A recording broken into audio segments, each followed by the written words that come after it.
Hello and welcome to UKAAF's 2022 series of webinars. My name is Roger Firman and I'm very pleased you've been able to join us today.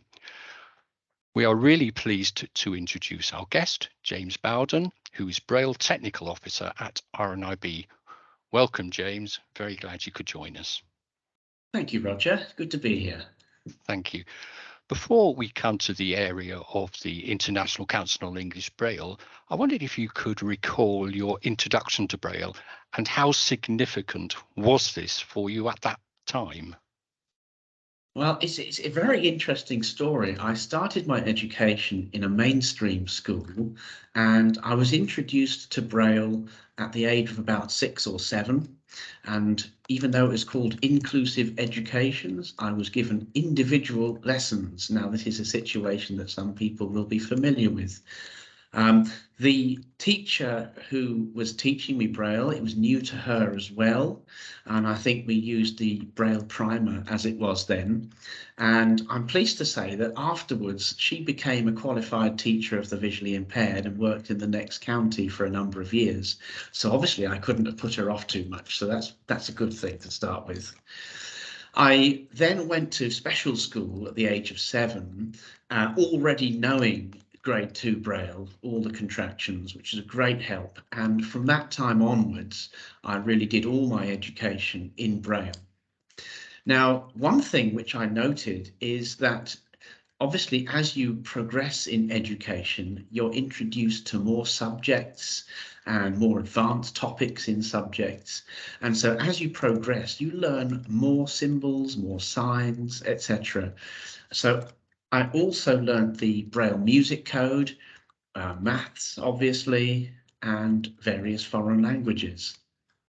And unlike ordinary English, where you have to learn all the signs in order to be able to read anything, with these technical codes, you learn them a bit at a time as needed. And I think that's quite a big difference between ordinary English and technical subjects. So, for example, you don't need to learn some of these way out mathematical symbols if you're not doing advanced mathematics. Perhaps I shall repent for saying the words way out, but more interesting signs.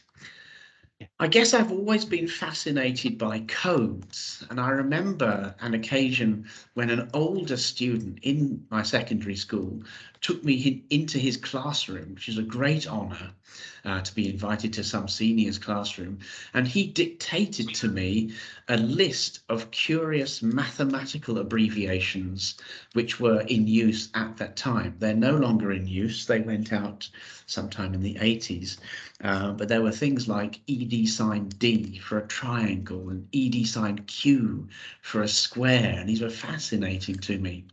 So you can imagine my reaction when I heard there was a grade 3 Braille code. Took me longer to find out about it, and a chap from the RNIB very kindly dictated and recorded onto an old cassette tape all the extra contractions involved in grade 3. And it came into its own, believe it or not, when I went to Australia for the first time to visit relatives out there. And I thought, you know what, this is not a holiday that I'll be able to repeat every other week. So it's quite important that I keep a record. Now, I didn't have a fancy Braille note-taking machine that cost thousands of pounds at the time. I didn't even have an audio recording machine at the time. All I had was a hand frame. Little pocket hand frame, 18 cells onto a line and 8 lines to a page. So I didn't mind taking that because if it got lost, it wasn't hugely expensive. But I used it and I wrote in grade 3, 1 page a day, and it was brilliant. Little diary, and I've kept it. The other thing to say is, I guess I've always been interested in computing, and certainly in my secondary school, that's where I started learning.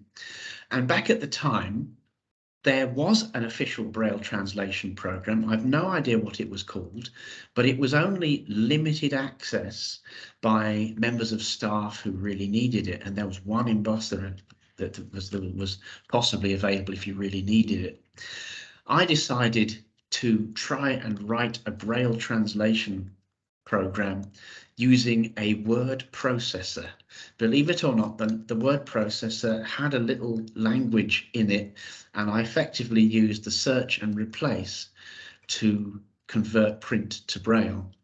Now, it took 15 minutes to process around about 20 Braille pages, so it wasn't the fastest kid off the block, and certainly some of the Braille it came out with was, and we'll show you the technical word, interesting. So, for example, if you get the search and replaces in the wrong order, you end up with S.5.2L, which is completely illegal because there isn't a .5.2 sign as a contraction. There is a .5.2, but it doesn't mean what it was meant to mean anyway. Decontract the .2 and you actually end up with the letters EA, and that's what it should have been. S.5EAL is the word several. So we had quite a lot of fun trying to get that to something relatively sensible. I'm hoping I've improved since then. Well, I'm sure, James, obviously the Braille has played a significant part and still does play a significant part in your life. And I wonder whether we could jump forward. I know it is quite a jump, but whether you could tell us something about your role at RNIB. Sure. So I joined RNIB in late 2014. And it was during the changeover to Unified English Braille in the UK. My role included some of the updates to the learning courses, the Braille learning courses, and of course, answering many questions. And yes, there were lots of questions. There was also the introduction of the Orbit Reader, the little lower cost Braille display, and I was involved in testing it. And when we launched it, I thought it was not a good idea to send out a lovely little Braille reading machine with nothing to read. So we prepared an SD card with about 20 books on the first card to give people something to read. Now, moving forward, 2020, shall we say, the world changed and everybody was locked down, and our Braille library at RNIB, the building was physically closed due to the lockdown, and that was because of the landlord. And we thought, what can we do for our customers? So I engaged on, shall we say, making many, many more books available, and we launched a card with 700 books on it, which was quite popular. And then last year we did one with 2,000 books on it, and this year there's going to be an even bigger one, hopefully. So I'm also involved in testing various tactile and Braille products, like the Orbit Reader, as I said. And then there's also sort of software projects. So I have been involved, back at my old game of writing Braille translating programs, I have been involved with improving the LibLouis Braille translation system to improve the Unified English Braille output from that, and also testing Braille music translation programs, which is a very interesting area. There's a lot of interesting work going on there internationally, and it's great to see these new things coming available. And that, of course, leads me on to standards organisations such as UKAAF and ICEB. So in terms of UKAAF, how did you become involved with UKAAF? Yeah, so this is an interesting one. So I had obviously heard of the Braille Authority of the United Kingdom back in the day. My previous job to working in RNIB was involved with programming speech synthesizers and, yes, more Braille translation software. And I had copies of the old rule books, which were advertised by the BA UK. And the firm I worked for was involved with DAISY. And during there, in 2010, the International Council on English Braille held their mid-term meeting in Birmingham. And the firm I worked for heard about this, and they asked me, would I like to go? Now, I live in Worcester, and Birmingham's not far from Worcester, so I went. And that was my first introduction to the international world of Braille, shall we say. And it was really an interesting day, I found, meeting other people who are passionate about Braille.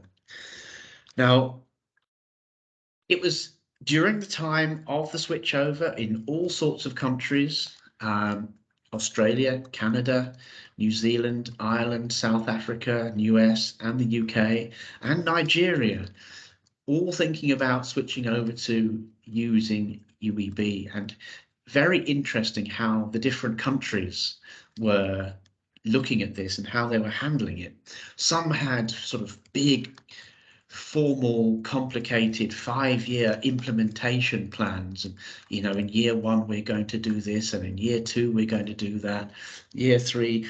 And then other countries said, well, we tried having an implementation plan like that, but some of the teachers said, well, when I go to this class, I have to teach the old code, and when I go to this class, I have to teach the new code.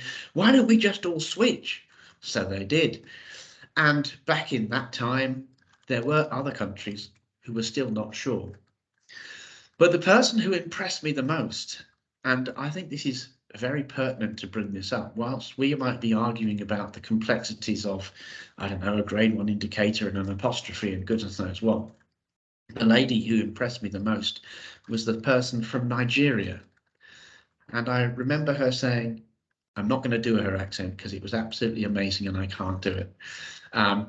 She said, in Nigeria, we're just happy to have Braille. We get it from all sorts of places, the USA, the UK, Australia, and the children cope well with whatever we throw at them. And then she described a class in Nigeria, and this is what really got me. They were sharing. Now complete the sentence. I was expecting her to say they were going to share a Perkins Braille, the standard kind of mechanical Braille typewriter machine. She didn't say that. She said they share a hand frame. It almost makes you think, where's my checkbook? I'll buy you a whole load. But they were sharing a hand frame. That kind of brings it down to earth.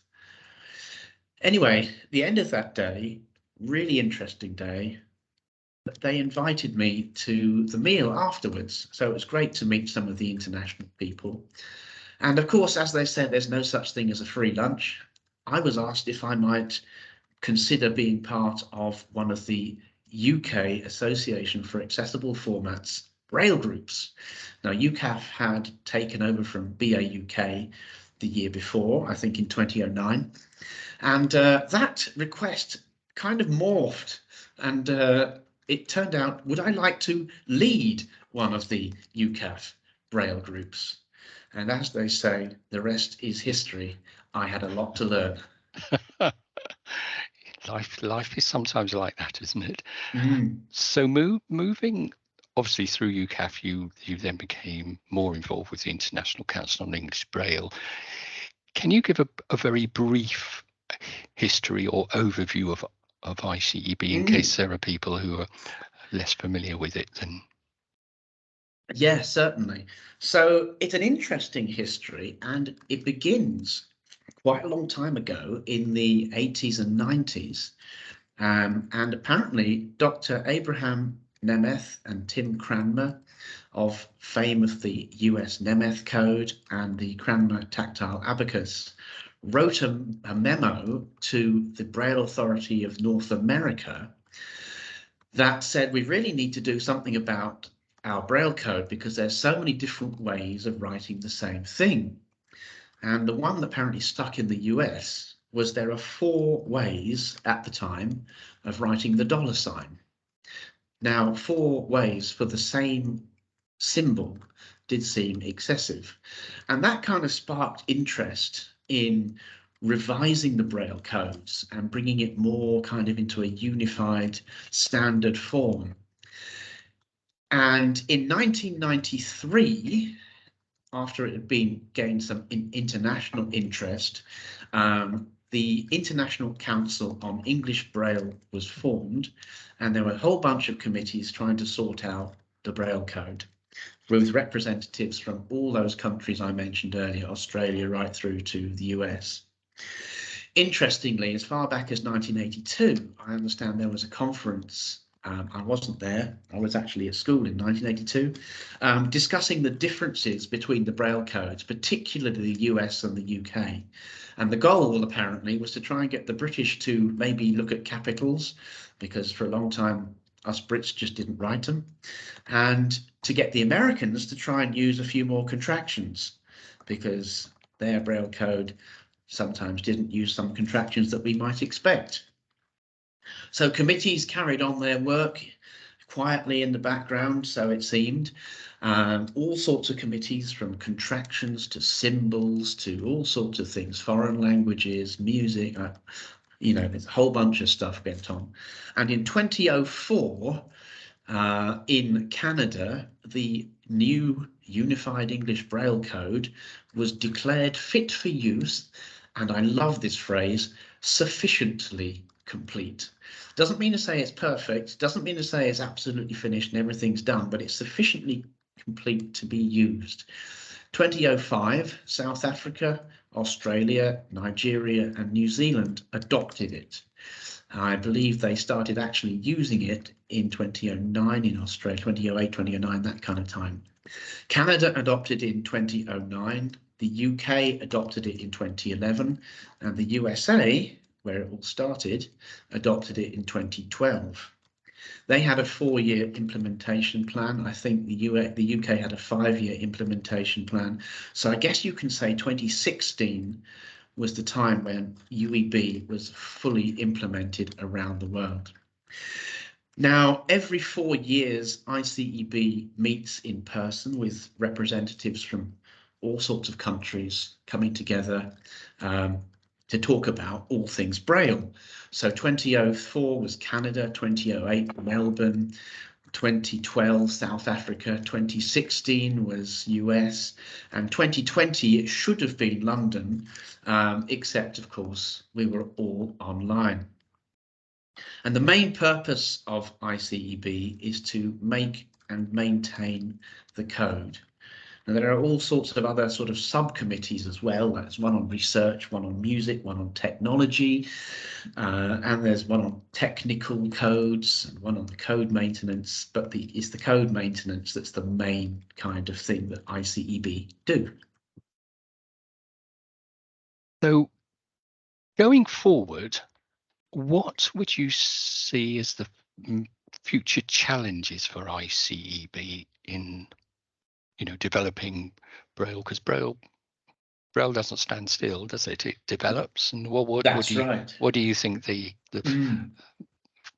So it's a really good question, a very interesting one.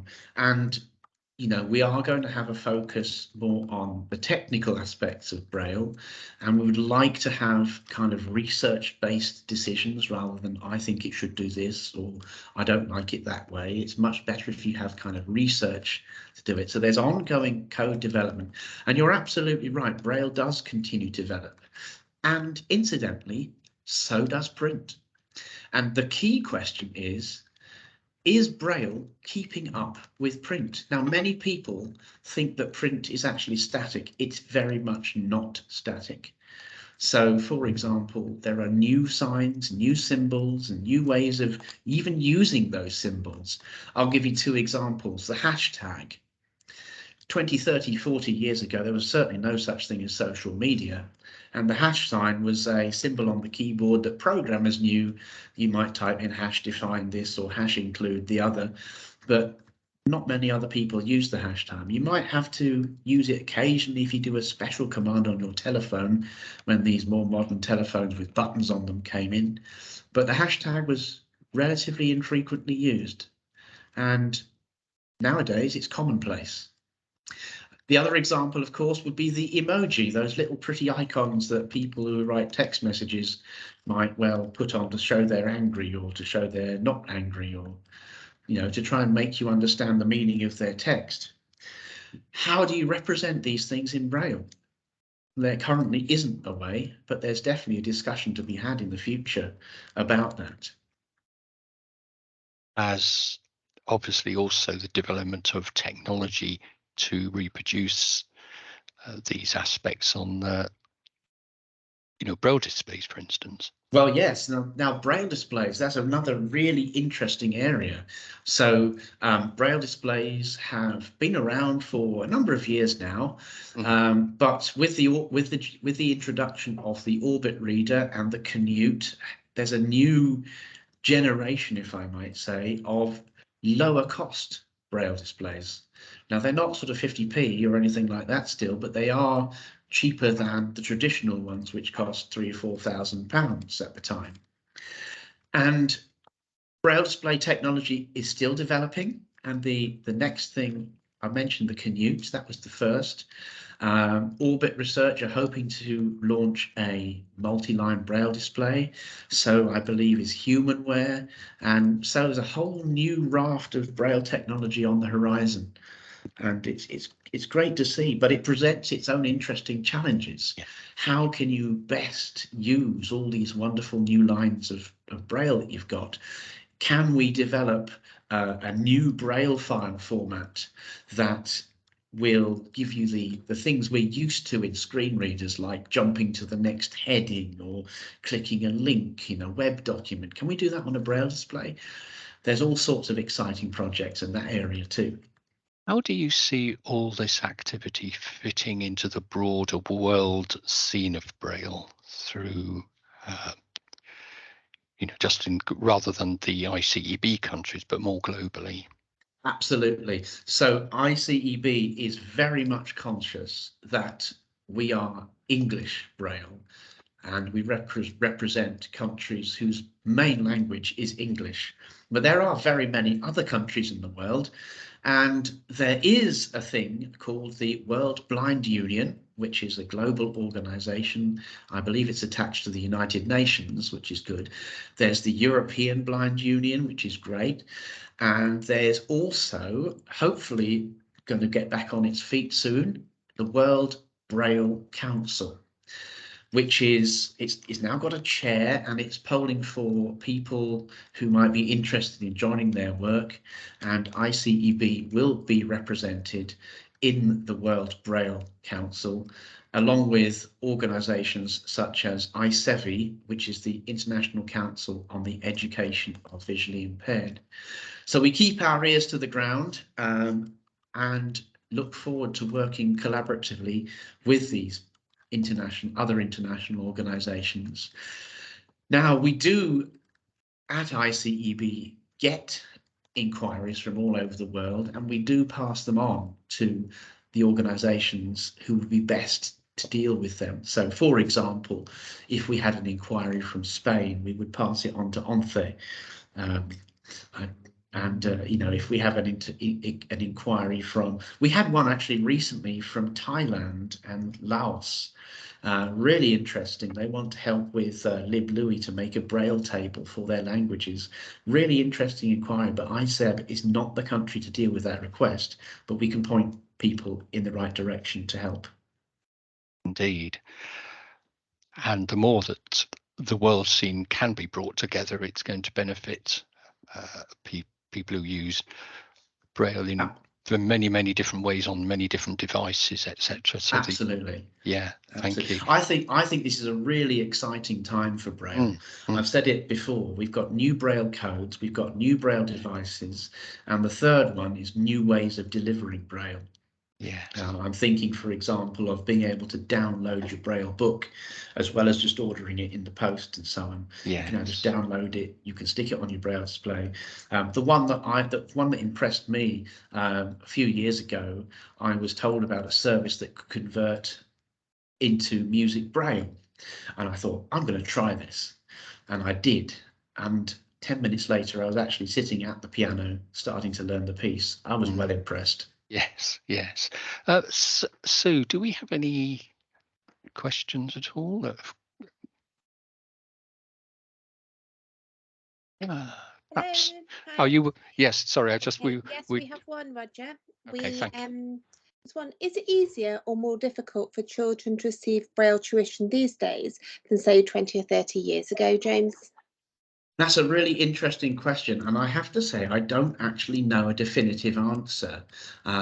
So a lot of children these days, and I think it's actually about the same 20 years ago would receive their Braille tuition in a mainstream school, so that the Braille tuition is delivered by qualified teachers of the visually impaired, and they're given teaching assistants to help with that as well.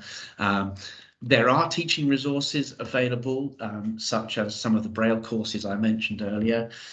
There are also new devices and courses coming on the market all the time. I'm thinking, for example, I saw a device a few years ago called Annie, made by, I think it was Tinkerbell Labs, based in India.